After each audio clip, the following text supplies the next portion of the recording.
ঠিক এই মুহূর্তে ঢাকা ৭ আসনের যে কেন্দ্রগুলো আছে সেই কেন্দ্রগুলো পর্যবেক্ষণ করছেন বাংলাদেশ সেনাবাহিনীর একটি বিশেষ টিম।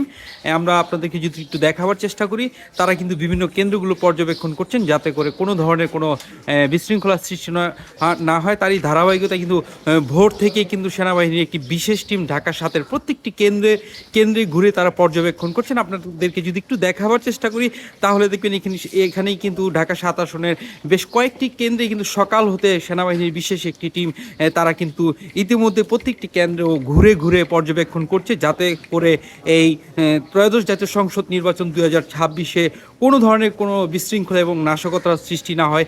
তারই ধারাবাহিকতায় কিন্তু তাদের এমন চলমান কার্যক্রম অব্যাহত চলছে। সকাল ভোর প্রায় 6টা থেকে কিন্তু তাদের একটি বিশেষ টিম কিন্তু ইতিমধ্যেই ৭-এর প্রত্যেকটি কেন্দ্র যেখানে ঝুঁকিপূর্ণ কেন্দ্র রয়েছে সেই ঝুঁকিপূর্ণ কেন্দ্রগুলোতেও কিন্তু তারা সকাল হতেই মহড়া দিচ্ছে যাতে করে এই কেন্দ্রের আশেপাশে কোনো ধরনের কোনো বিশৃঙ্খলা সৃষ্টি না হয়।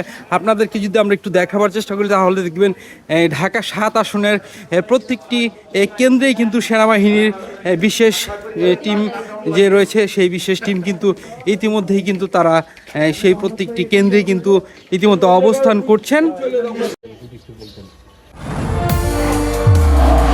নির্মাণে নাম্বার 1 শাহ সিমেন্ট।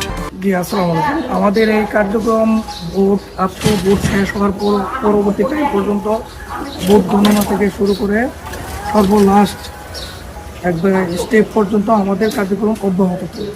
আমরা সকাল থেকে আমরা এখানে অবস্থান নিয়েছি।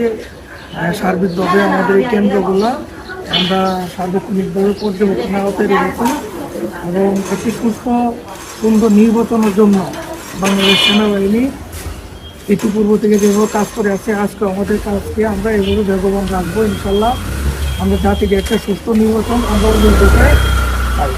ঢাকা ৭-এ কি কোনো ঝুঁকিপূর্ণ কেন্দ্র এখনো নির্ধারণ করা হয়েছে আপনাদের মধ্যে?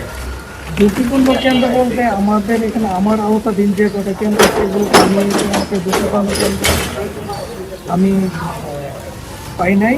আশা করি লোকজনের সাথে আমি কথা বলেছি নিয়মিতভাবে, ওনারাও আশাবাদী সঠিকভাবে ভোট দেবে। ওনারা অপর সাথে কাঁধে কাঁধ মিলে সবাই ভোট প্রদানের জন্য আগ্রহ প্রকাশ করছেন এবং অলরেডি ওনারা ভোট প্রদানের জন্য আসতেছেন ভোটকে। ভোট ইনশাল্লাহ সুস্থভাবে সম্পন্ন হবে, এখানে তেমন কোনো বিশৃঙ্খলা হওয়ার সম্ভাবনা নাই।